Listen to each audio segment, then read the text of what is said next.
అందరికీ నమస్కారం అండి. ఆనందలహరులతో జీవితాన్ని గడపడానికి రమాస్ ఆనందలహరికి స్వాగతం. ఛానల్ సబ్స్క్రైబ్ చేయండి, లైక్ చేయండి, షేర్ చేయండి.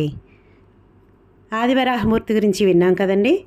ఇప్పుడు తండ్రి ఆజ్ఞను శిరసావహించి స్వయంభూ మనువు ప్రజలను సృష్టించడం మొదలుపెట్టాడు.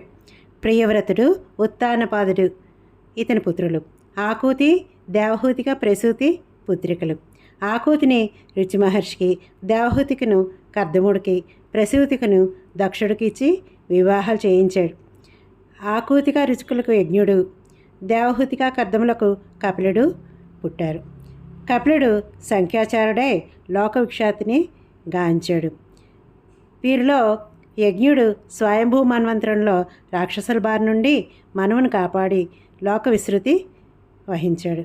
ఇంకా కపిలుడు అయితే సాంఖ్యయోగ మార్గాలలో విశేషమైన కృషి చేసి తల్లి దేవహూతికు జ్ఞానాన్ని, ధ్యాన యోగాన్ని ప్రబోధించాడు. సకల జీవరాశులకు అజ్ఞాన వినాశకమైన శాస్త్రాన్ని రచించాడు. ఇప్పటికీ కూడా ఇతనే సంఖ్యాచారుడు. ఇతని పేరు తలుచుకుంటే చాలు సాంఖ్యయోగం సిద్ధిస్తుంది. ఇది మనువుకు పుట్టిన ఆడపిల్లల కథ. ఇక మనపుత్రుల వంశవిస్తృతిని విను చెప్తాను అంటూ చెప్పడం మొదలుపెట్టాడు. ద్వీపవర్ష సముద్రాది వ్యవస్థ అంతా వారే చేశారు. నారద మనువుకి జ్యేష్ఠపుత్రుడు ప్రియవ్రతుడు. అతడు తండ్రికి తగ్గ కొడుకు. తండ్రిని సేవించుకుంటూ సత్యధర్మపరాయణే కాలం గడుపుతూ యవనం రాగానే విశ్వకర్మ కూతురు బర్హిష్మతిని పెళ్లి చేసుకున్నాడు. ఆ దంపతులకు 10 మంది కొడుకులు, చివరగా ఊర్జస్వతి అనే ఒక కూతురు జన్మించారు. అందరూ కూడా అగ్ని సమానులే. వీరిలో మహావీరుడు, సవనుడు, కవి ఈ ముగ్గురు కూడా విరాగులై, ఆత్మవిద్యావేత్తలై, నిస్పృహలై, ఊర్ధ్వరేతస్కులై పరమహంసాశ్రమ వాసులయ్యారు. ఆధ్యాత్మిక ఆనందాన్ని చూరగొన్నారు. ఈ ప్రియవ్రతుడికి అపాస్య అని మరొక ఇల్లాలుంది. ఆమెకు ఉత్తమ, తామస, రైవతులను 3 పుత్రులు జన్మించారు. వీరు మహౌజస్లై తర్వాత కాలంలో మన్వంతరాధిపతులు అయ్యారు. ప్రియవ్రతుడు తన బలపరాక్రమాలతో 11 అద్భుతాల పాటు భూగోళాన్ని పరిపాలించాడు. సూర్యుడు ఒకవైపున ప్రకాశిస్తుంటే ఇంకోవైపున చీకట్లో కమ్ముకోవడం చూసి నా పరిపాలనలో చీకటి ఉండకూడదు, దీన్ని ఎలా తొలగించాలా అని చాలా కాలం ఆలోచించి యోగబలంతో దీన్ని ఎలాగైనా తొలగిస్తానని నిర్ణయించుకున్నాడు.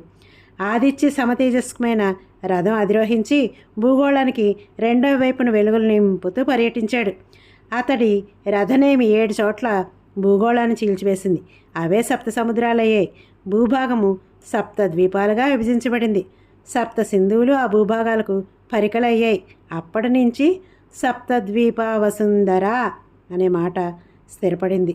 జంబూద్వీపము, ప్లక్షద్వీపము, శాల్మలి ద్వీపము, కుశద్వీపము, క్రౌంచ ద్వీపము, శాఖద్వీపము, పుష్కర ద్వీపము అని వీటికి పేర్లు ఏర్పడ్డాయి. ఇవి ఒకదానికి ఒకటి రెట్టింపు పరిణామాల్లో ఉంటాయి. క్షార సముద్రము, ఇక్షురస్ సముద్రము, సురా సముద్రము, ఘృత సముద్రము, క్షీర సముద్రము, దధిమండ సముద్రము, శుద్ధోదక సముద్రం అని 7 సింధువులు. జంబూద్వీపము క్షార సముద్రం చుట్టూ పరివేష్టితమై ఉంటుంది. దీనికి ప్రియవ్రతుడు తన కుమారుడైన అగ్ని ధ్రువుణ్ణి అధిపతిగా నియమించాడు. ప్లక్షద్వీపం చుట్టూ ఉన్నది ఇక్షురస్ సముద్రము. దీనికి 2వ కొడుకు ఊర్ధ్వజిహ్వుడు పరిపాలకుడు. సురాజనది పరివేష్టితమైన శాల్మలి ద్వీపానికి యజ్ఞబాహువు పాలకుడయ్యాడు. ఘృత సముద్ర సంప్లుతమైన కుశద్వీపానికి హిరణ్యరేతసుడు అధిపతి అయ్యాడు. క్షీర సముద్ర సప్తృకమైన క్రౌంచ ద్వీపానికి ఘృతపృష్ఠుడు, దధిమండ సముద్ర వేష్టితమైన శాఖద్వీపానికి మేధాతిథి, శుద్ధోదక సముద్ర వేష్టితమైన పుష్కర ద్వీపానికి వీతిహోత్రుడు అధిపతులుగా నియుక్తులయ్యారు. ప్రియవ్రతుడి కడగొట్టు బిడ్డ ఊర్జస్వతిని భృగువంశస్థుడైన ఊసానసుడికి ఇచ్చి వివాహం జరిపించాడు. ఈ ఊసానసుడు రాక్షస గురువై శుక్రాచార్యుడిగా ప్రసిద్ధికెక్కాడు. వీరికి ఒక కూతురు జన్మించింది, దేవయాని. ప్రియవ్రతుడిలా భూగోళాన్ని 7 ద్వీపాలుగా విభజించి తన పుత్రులకు అప్పగించి తాను వివేక సంపన్నుడై యోగ మార్గాన్ని పూర్తిగా అవలంబించాడు. ధన్యవాదాలండి.